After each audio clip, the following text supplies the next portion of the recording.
Assalamualaikum warahmatullahi wabarakatuh. Jumpa lagi dengan saya Anggra Putri Tania. Alhamdulillah sekarang saya buka kembali praktek dan konsultasi yang langsung tatap muka di alamat yang baru yang ada di bawah ini. Dan bagi yang mau daftar, hubungi nomor yang ada di bawah ini. Hari Senin sampai hari Kamis saya akan buka setiap pukul 2 siang sampai pukul 9 malam. Jadi bagi para sahabat IMP atau saudara-saudara saya yang ingin berkunjung, berobat, tinggal datang saja langsung ke alamat yang di bawah ini. Terima kasih. Assalamualaikum warahmatullahi wabarakatuh. Jumpa lagi dengan saya Anggra Putri Tania. Untuk semua sahabat dan saudara-saudara saya yang dari jauh, yang ingin berkonsultasi dan pengobatan jarak jauh, bisa langsung daftar ke nomor yang ada di bawah ini. Buka setiap hari Senin sampai Sabtu dari mulai jam 9 sampai pukul 3 sore. Terima kasih. Assalamualaikum warahmatullahi wabarakatuh. Jumpa lagi dengan saya Anggra Putri Tania. Dan kali ini saya akan membahas tentang misteri sumur Palawah yang ada di semua pantai selatan. Banyak sekali orang-orang yang berlibur di bulan Syawal, tetapi ada juga yang mendapatkan kenaasan, yaitu terseret arus ombak di pantai selatan yang akhirnya menjadi korban jiwa. Nah, sebelum kita lanjut, jangan lupa like, share, and subscribe IMP Entertainment News Channel. Terima kasih.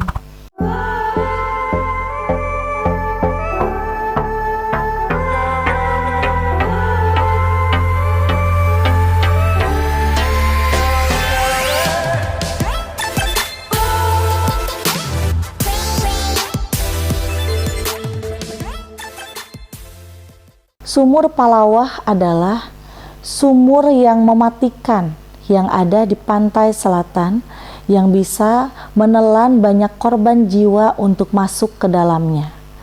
Sumur Palawah letaknya ada di bibir pantai, tetapi tidak terlihat dengan mata lahir kita, hanya bisa dilihat oleh mata batin.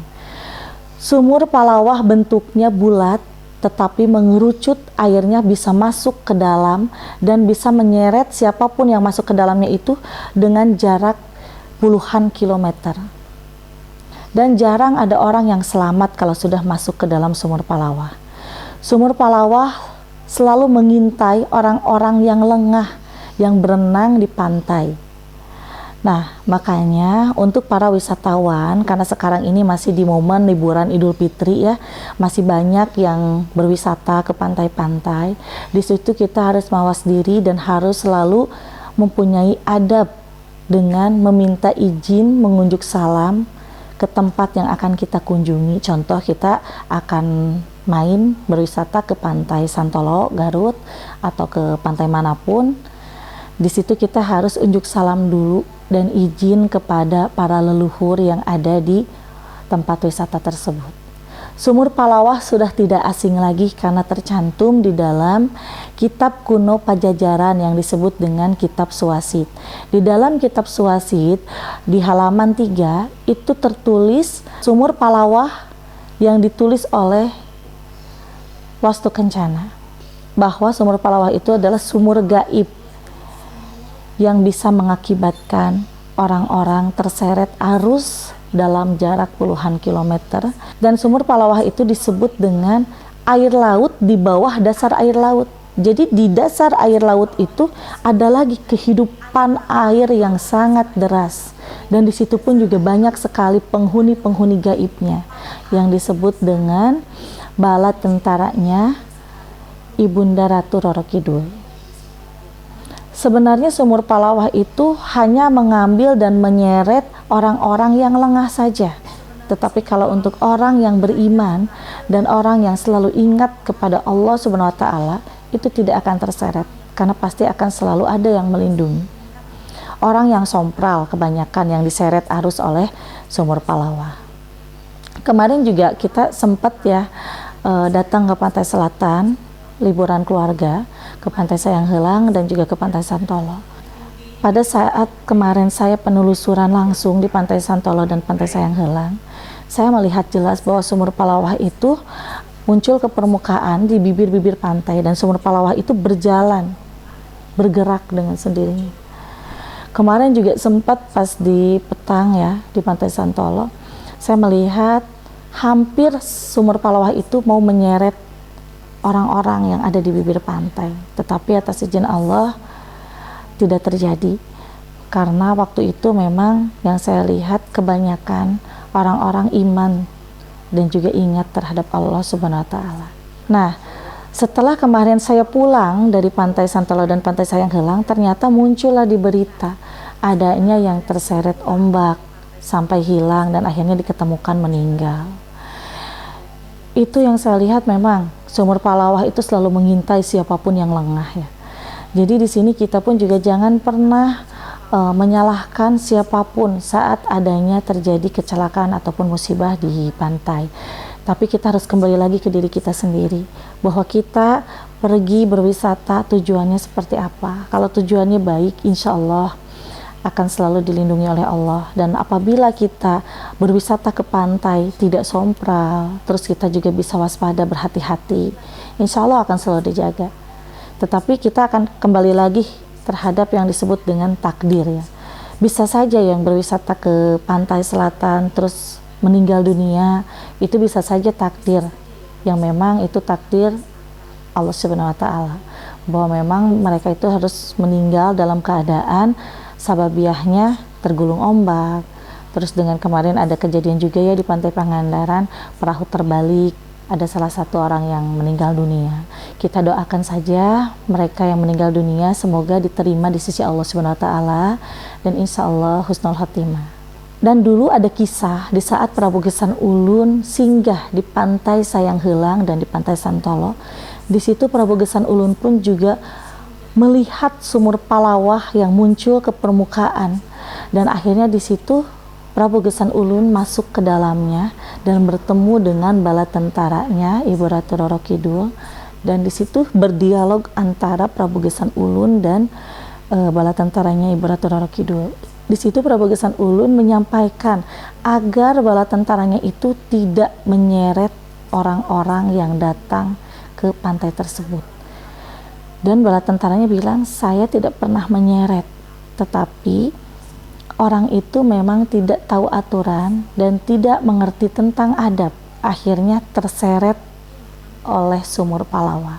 Jadi sebenarnya gini, untuk makhluk gaib itu tidak pernah ada yang mencelakai, tetapi orang-orang yang celaka itu akibat ulahnya sendiri.